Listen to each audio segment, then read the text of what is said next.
Fala galera, sejam muito bem-vindos aqui a mais uma aula dos apóstolos. Para quem não me conhece, meu nome é Humberto Fraga e hoje eu vou falar sobre peça técnica de novo. Essa é a segunda aula. É muito importante que se você não assistiu a primeira, você assista, porque aqui é uma aula de bizu estratégico. A primeira aula eu trouxe o conceito de peça técnica, o que é que a banca entende ser por peça técnica, como é que vem nos enunciados, qual é a estrutura e como é que você deve responder de forma geral, né? Assim, eu trouxe ali como funciona um parecer ou um relatório, né?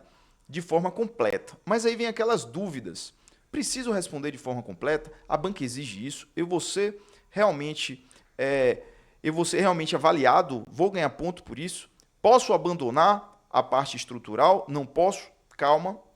Aqui é uma aula em que eu vou realmente entrar, mostrar para você como foi cobrado em várias questões de concursos anteriores da própria Sebrasp, para que você chegue à conclusão do que é que você vai fazer lá no dia da sua prova. Beleza? Então, vou fazer uma rápida recapitulação do que a gente viu na última aula, só para você relembrar.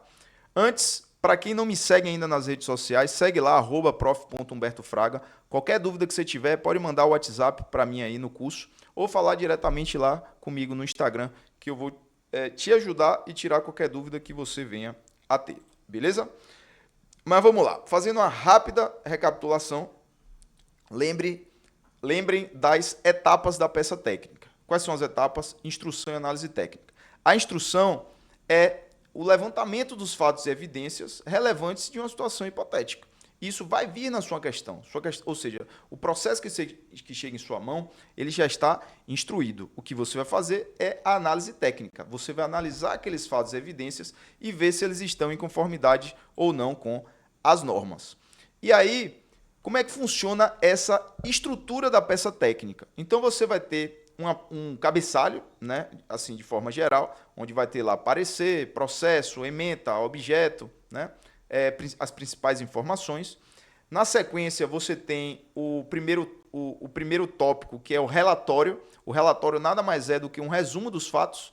É para quem recebe o processo, ele tem uma noção do que é que se trata. Então por isso que costuma começar assim, ó. Trata-se de uma denúncia formulada pela empresa X contra o gestor por suposto irregularidades no processo licitatório, tal. Então, isso vem na prova explicando, tá? Depois vem a segunda parte, que é a mais relevante, que é a fundamentação, onde você vai indicar quais são os achados que devem ser analisados, fazer a subsunção do fato à norma, que é o quê? Você olhar se aquele fato, né, ele está condizente com o que diz a norma ou não, para você concluir se aquela situação ali apresentada ela é regular ou irregular. E aí você faz isso, um parágrafo para cada tópico, e na sequência vem a conclusão, em que você faz essa síntese da análise, destaca os principais achados pertinentes, né, escreve ali o parecer no final, faz os encaminhamentos pertinentes e faz o fechamento. Beleza?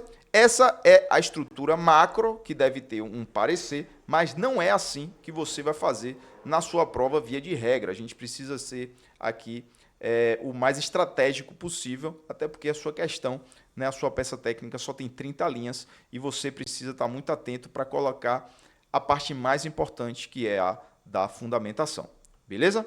Então, só lembrando aqui a parte do enunciado, né? Você vai ter o estudo de caso, a situação hipotética, a história, vai vir o comando da questão que vai indicar a forma de fazer a análise, perguntando ali se é um parecer, se é um relatório, se é uma nota técnica, e vão vir os tópicos com os achados que devem ser analisados. E é isso aí que você vai fazer.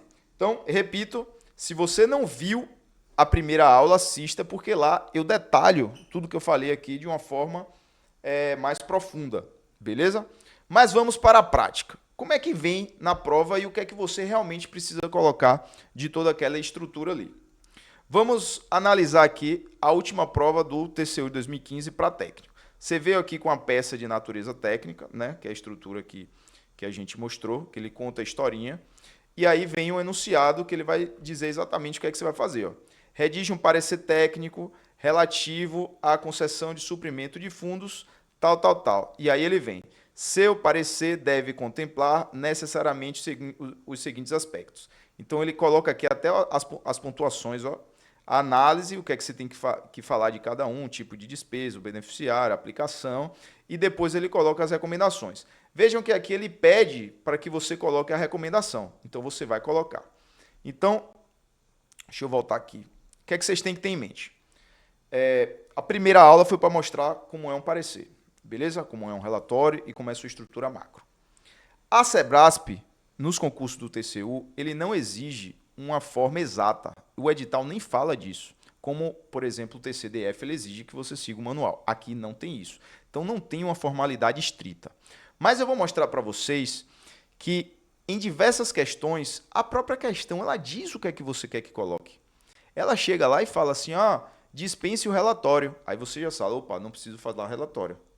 Entende? Ela fala, coloque as recomendações, e ela dá a pontuação por isso. Aí você pensa, não, eu preciso realmente, na conclusão ali, fazer os encaminhamentos, as recomendações daquilo ali. Você não pode deixar de botar. Outros vão pedir para você colocar título, objeto, e aí você vai e coloca. O que é que você tem que estar muito atento? Ao que a questão vai pedir. O que a questão pedir, você tem que colocar. O que ela não pedir, você não necessariamente deve colocar. Por quê? Porque, pelo histórico da Sebrasp, ela não tem colocado uma pontuação exata para o tipo de estrutura de um parecer. Então, não é que você não vai fazer. Você tem que ponderar o que é que ela está pedindo na questão, quais estruturas ela quer, e se tiver ali, você tem que colocar expressamente. E se ela não falar nada, você tem que ser estratégico. Por quê? Você sabe que a banca ela não tem cobrado estritamente esse detalhe, então você vai ter muito cuidado na hora de responder. Porque você não vai gastar suas linhas todas colocando um parecer super completo com 30 linhas se você tiver muita coisa para falar. Digamos que o seu achado, né, sua situação hipotética, tenha 7 achados. 7 achados para 30 linhas é muito pouca linha. Então, você tem que pensar em abrir mão da estrutura completa de um parecer para focar realmente na parte da análise. Então, você vai fazer isso de forma estratégica. Mas digamos que a banca não pediu nada, ela não pediu título, não pediu recomendação, não pediu nada, você vai fazer o quê? Aí depende. Se tiver lá 3 achados e você perceber ali, né, pelas suas ideias-chave que você elencou, que vai sobrar muita linha, aí você faz, né, a estrutura completinha, ou parte dela, ou o máximo que der. Então tudo é um jogo de ponderação e estratégia. Você perceber ali qual é a quantidade de coisas que você tem que colocar e botar isso na balança. E digo mais, se vier muitos achados e você perceber que precisa escrever muito e a própria questão de pedir uma estrutura completa, você talvez vale a pena você abandonar algumas estruturas que ele cita, entende? Se ele pedir, por exemplo, lá para você colocar o título ele disser que vale meio ponto. Você, pô, um título é uma linha inteira, será que dá para eu dispensar isso aqui ou não dá? Entendeu? Você vai fazer esse tipo de ponderação e é isso que eu vou mostrar aqui ao longo das questões que eu vou passar com você. Então, olha essa questão de técnico aqui. Ele pede um parecer, são 4 achados aqui que você tem que falar, tá? E ele pede aqui as recomendações a serem apresentadas ao TCU. Então, aqui você tem que fazer a conclusão com os encaminhamentos, porque isso aqui vale 5 pontos, entende? E é isso que você tem que estar atento. Vejam essa questão aqui agora do TCE Paraná. Aqui eu não estou discutindo a parte do mérito, tá? Tanto que eu fiz recortes da parte hipotética para a gente focar nos comandos da questão, que é o que eu quero que vocês prestem muita atenção aqui. Veja o que diz aqui, ó. Na qualidade de ocupante do cargo de analista de controle da área de administração, cujas atribuições previam orientação aos demais técnicos de outros campos de conhecimento, quanto à aplicação de ferramentas administrativas mais adequadas, pererê, pererê, parará, aí vem lá, ó. Elabore um parecer a respeito da situação acima hipotética apresentada. Seu parecer deve embasar-se em conhecimentos teóricos da área que pede a seguir. Então, você já sabe que é um parecer. Aí ele vem. Descreva as características, discorra sobre os conceitos e apresente uma conclusão. Tá? Aí, assim, veja que aqui tem uns pontos que ele vai te avaliar. Tá vendo? Ele quer que você apresente uma conclusão ao departamento responsável pela seleção, né, ciente que poderão contribuir para o aprimoramento e a modernização da gestão. Ou seja, ele quer que você se reporte a alguém, que você apresente uma conclusão, que você demonstre esse encaminhamento. Então, o encaminhamento e a conclusão ele tem que estar presente aqui. E aí você vai ponderar. Tudo que você vai falar aqui vai caber em 30 linhas? Vai sobrar linha? Se sobrar, aí você coloca ali o relatório, você coloca ali o cabeçalho, o título, né? Então você deve colocar sempre que tiver linha. Se você perceber que não tem, vai ficar apertado, pode deixar sem. É tudo uma questão aqui de balanço, tá? Um balanço de prós e contras você fazer de forma completa. Porque se você só tem 30 linhas, se você for fazer de forma muito completa, você vai gastar ali 10 linhas só com parte estrutural e não vai valer a pena, entende? Você tem que tá sempre antenado nisso. E aí veja o seguinte, veja como foi que a Sebrasp cobrou lá no TCE-RJ. Né? Ele veio ali com as situações hipotéticas e ele vem, ó. Com referência à situação hipotética, elabore um parecer a respeito da situação apresentada, apresentando recomendações para, ou seja, ele quer que você traga as recomendações ao final aqui, tá vendo?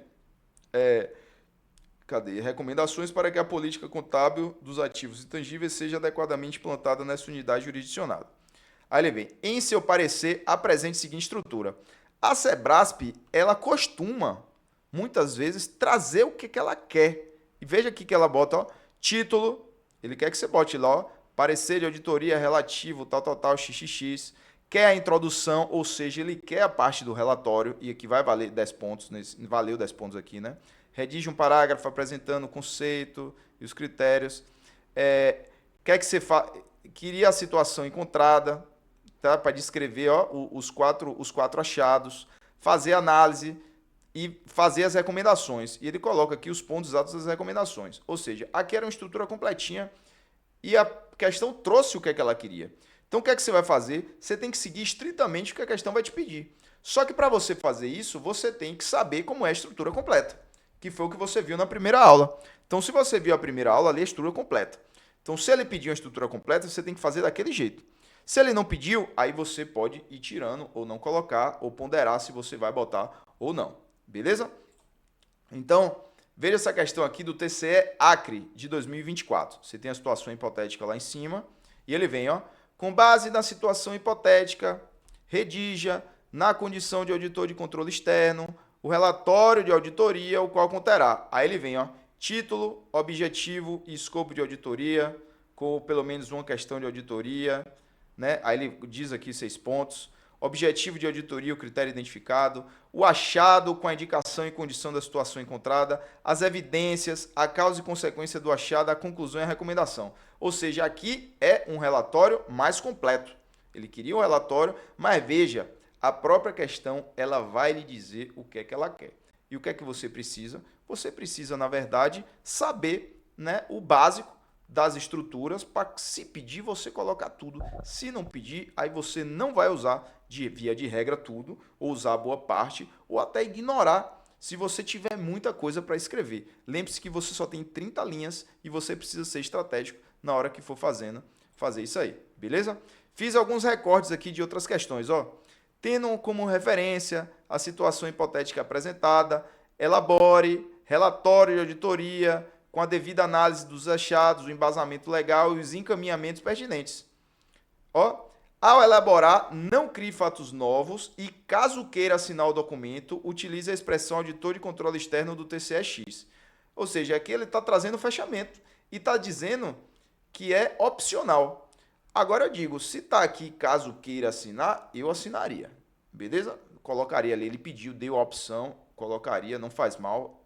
Já que ele cita expressamente, me esforçaria para colocar a assinatura lá no final. Beleza? Mas veja que ele queria aqui, ó, a parte da análise, o embasamento legal, isso tudo faz parte tudo faz parte aqui da fundamentação e tem os encaminhamentos que faz parte lá da conclusão. E ainda tem um fechamento. Então, nessa questão aqui eu colocaria. Veja essa outra aqui do TCE Rondônia, ó.